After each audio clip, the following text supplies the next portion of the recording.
বাবার চেয়ে দায়িত্ববান কোনো পুরুষ হয় না, আর মায়ের চেয়ে যত্নবান কোনো নারী হয় না। প্রণাম রইল পৃথিবীর সকল বাবা মায়ের প্রতি। ছোট্ট মেয়ে তুলি বাবা ও মাকে নিয়ে এই গল্পটি। ছোট্ট তুলি ছোটবেলায় সে তার মাকে হারায়। এক দুরারোগ্য ব্যাধিতে তার মায়ের মৃত্যু হয়। তুলি তখন 4 বছরের ছোট্ট মেয়ে। তার বাবা গ্রামের স্কুলের হেডমাস্টার। ছোট্ট মা হারা তুলিকে মায়ের স্নেহ থেকে বঞ্চিত করতে চাননি তার বাবা। ছোট্ট তুলিকে তার নতুন মায়ের কাছেই বড় হয়ে উঠেছে, কিন্তু তার নতুন মা বেশ কড়া শাসনে তাকে বড় করেছে। সবাই তো তাই বলে, মা মরা মেয়ে, খুব ভালো ছিল ওর মা, যেমন মিষ্টি দেখতে তেমনি তার ব্যবহার, তেমন শান্ত। হ্যাঁ গো দিদি, তুমি একদম ঠিক কইছো। আর ওর নতুন মা কি মেজাজ বইয়ের, ওর সাথে তো কথাই কওয়া যায় না, নানান মানুষের নানান কথা। তুলি তার বাবার খুব আদরে।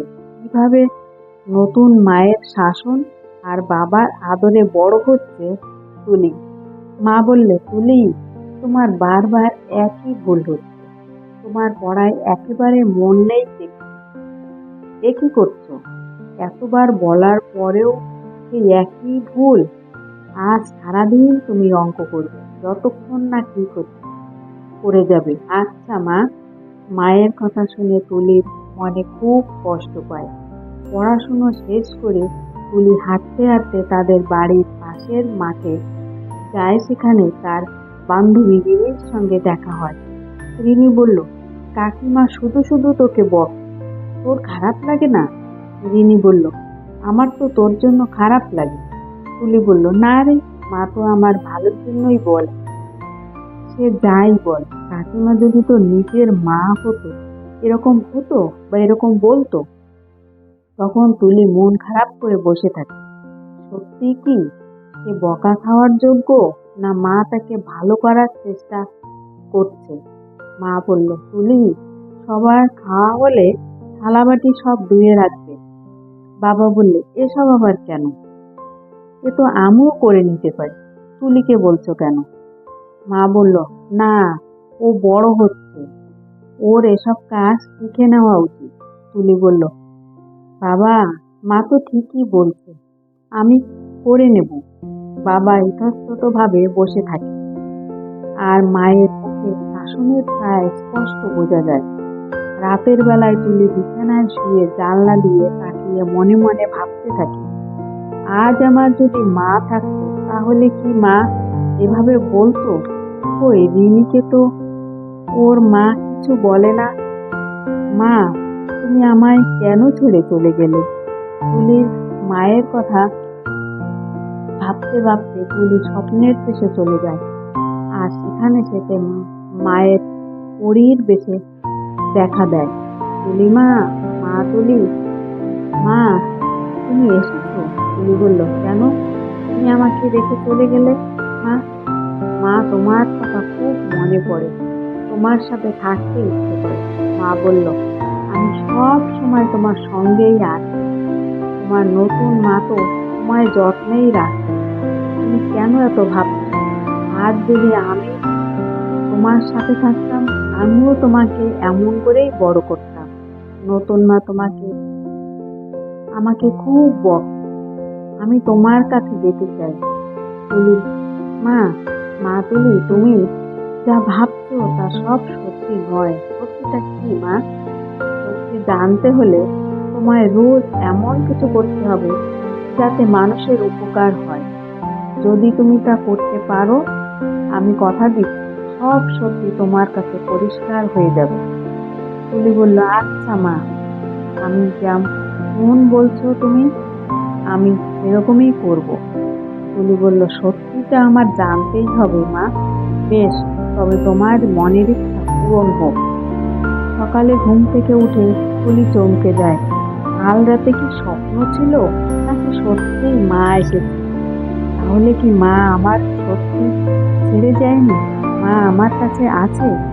আমাকে সত্যিটা জানতেই হবে। আমি এখন থেকে সবাইকে সাহায্য করব।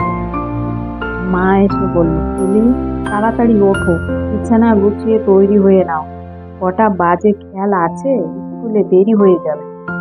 তাড়াতাড়ি স্নান সেরে তৈরি হয়ে এসো, খাবার খেয়ে নাও। তুলি বলল, আমাকেই সব করে দিতে হয়? ওই রিমি টানি ওদেরকে কিছুই করতে হয় না, ওদের মায়েরা সব কাজ করে দেয়। আজ আমার মা থাকলে আমাকেও হয়তো করতে হতো না। তুলি তখন তাড়াতাড়ি উঠে স্কুলের জন্য তৈরি হয়। স্কুলে টিফিনের সময় তানি রিমির কাছে আসে। তুলি, আজ তুই কি এনেছিস টিফিনে? আজ আমি রুটি এনেছি। তানি, আমি আজ আমার প্রিয় বিস্কুট এনেছি।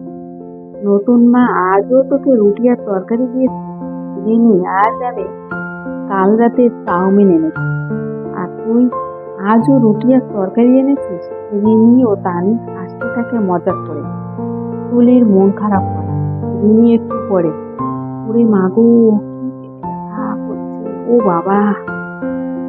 কি করে রিমি, কি হলো?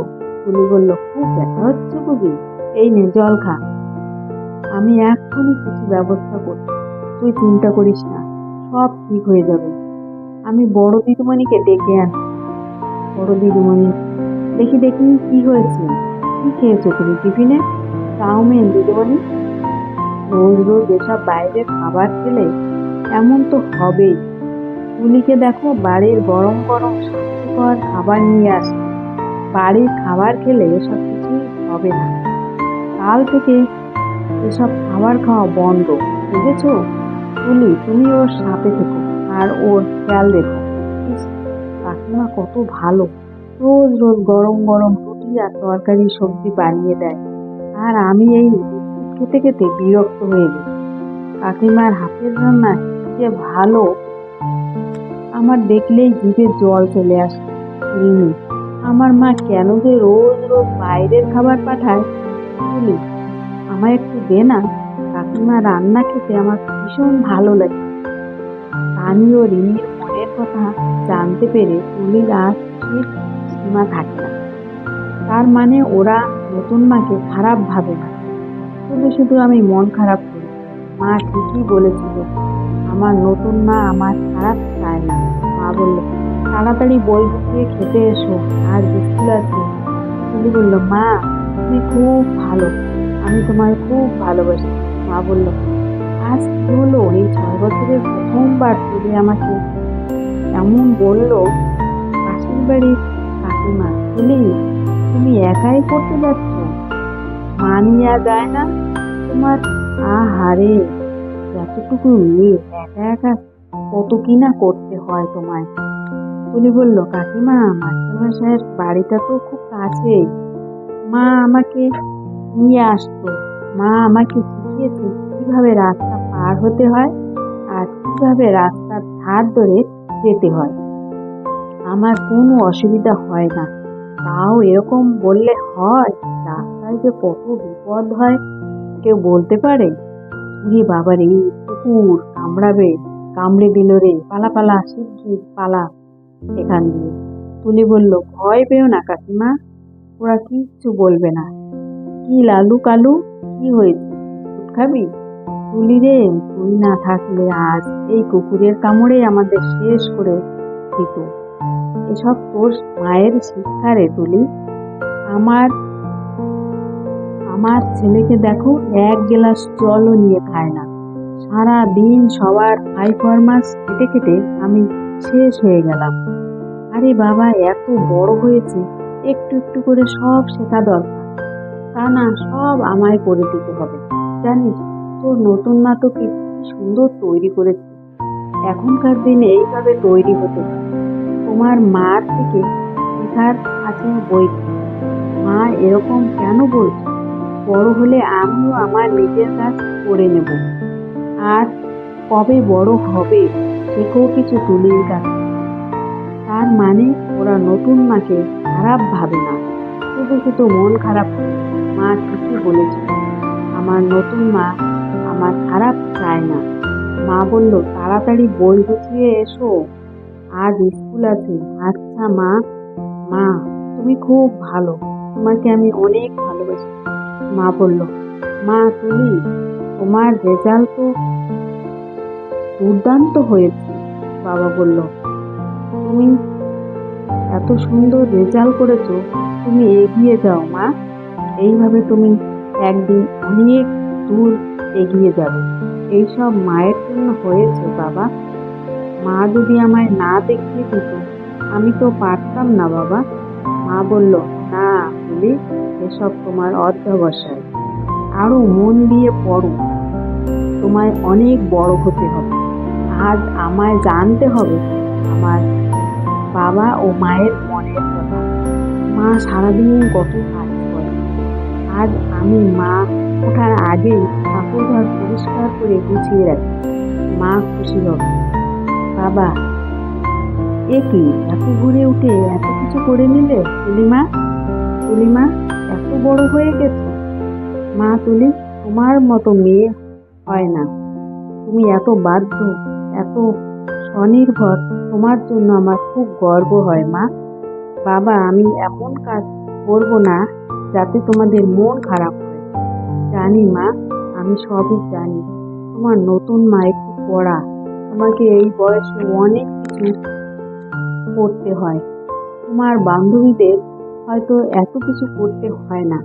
তোমার নতুন মা মানুষ হিসেবে খারাপ নয়, একটু কড়া বটে, কিন্তু আমার মনে হয় সে তোমাদের খারাপ চায় না।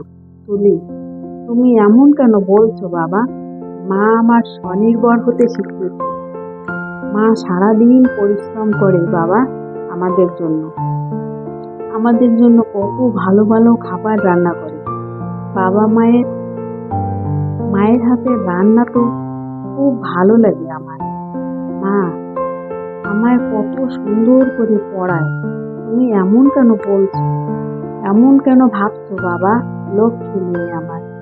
মা বলল, তুমি এসো, এত ভোরে উঠে এত কিছু করে নিয়েছো। তোমায় নিয়ে আমার আর কোনো চিন্তা নেই মা। তুমি হয়তো ভাবো তোমার নতুন মা তোমায় সারাদিন শাসন করে, বকে, তোমায় দিয়ে কত কাজ করায়। তোমার বন্ধুদের হয়তো এত কিছু করতে হয় না, কিন্তু জানো এখনকার দিনে বড় কঠিন। তোমার নিজেকে তৈরি করতে হবে। বাইরের জগৎ বড় নিষ্ঠুর, ওতে নিজের জায়গা তৈরি করতে হলে তোমায় এখন থেকেই তৈরি হতে হবে। মা, বাবা সারা জীবন থাকে না। তুমি বড় হবে, এই গ্রাম ছেড়ে বড় হয়ে বাইরে কিছু করবে, চাকরির জীবনে অনেক কিছু করবে এবং নিজের কাজ করবে। তুলি, আমি ছোট্টবেলায় আমার মা মারা যায়। ছোটবেলায় সব দায়িত্ব পালন করেছি, ছোট ছোট ভাই বোনদের সামলেছি, বাচ্চাদের পড়িয়ে ভাই বোনদের মানুষ করেছি। তাই আমি তোমার বাস্তব জগৎকে সঙ্গে তোমার তৈরি করছি না, যাতে ভবিষ্যতে কোনো বাধা না হয়। তুমি খুব বাধ্য, আমি তোমার জন্য গর্বিত। অনেক বড় হও। রাতে শুয়ে শুয়ে বলেছি, আরে মা আমায় ঠিকই বলেছে। আমরা সবসময় যা দেখি, যা শুনি, কিন্তু সত্যিটা তার থেকে অন্যরকম হয়। ভাবতে ভাবতেই তিনি ঘুমিয়ে পড়েন। মাঝরাতে আবার পড়ি হয়ে তার মা এসে তুলিকে দেখা দেয়। তার মা, তুলি মা, মা তুলি। তুলি, হ্যাঁ মা। মা, আমি এসেছি। আশা করি তুমি তোমার সব সত্যি এবং সব প্রশ্নের উত্তর পেয়ে গেছো। তুলি, তুমি ঠিকই বলেছ মা। আজ আমি তোমার জন্য সব সত্যি জানতে পেরেছি। এখন থেকে আমি সবাইকে সাহায্য করব। মা, আমি এখন বুঝেছি মানুষকে সাহায্য করলে তারাও আমাকে মন থেকে আপন করে নেবে। কেউ আমার মনের দুঃখ দেবে না। এখন থেকে আমি জানি তুমি সব সময় আমার সাথে আছো। মা বলল, বেশ তো, তোমার নতুন মা আর আমার মধ্যে কোনো পার্থক্য নেই। তোমার মনের সব কথা তুমি তোমার নতুন মাকে বলো। সে তোমায় খুব ভালোবাসে। তাই তো আমি এত নিশ্চিন্ত। আমি তোমার আবার আমি আসবো তোমার কাছে। আমি এবার আসি মা, ভালো থেকো। সোনা মা আমার। ভোরের আলো ওঠার আগেই তুলির ঘুম ভেঙে যায়। তখন সে দেখে ঠাকুরঘরে মা পুজোর জন্য প্রস্তুতি নিচ্ছে। তখন সে ছুটে যায় ঠাকুরঘরে মাকে সাহায্য করতে। মা বলল, উঠে পড়েছো মা? বিছানা গুছিয়ে তৈরি হয়ে নাও। এত সকালে যখন উঠেছো, চলো আমরা পুজোর ফুল তুলে আনবো।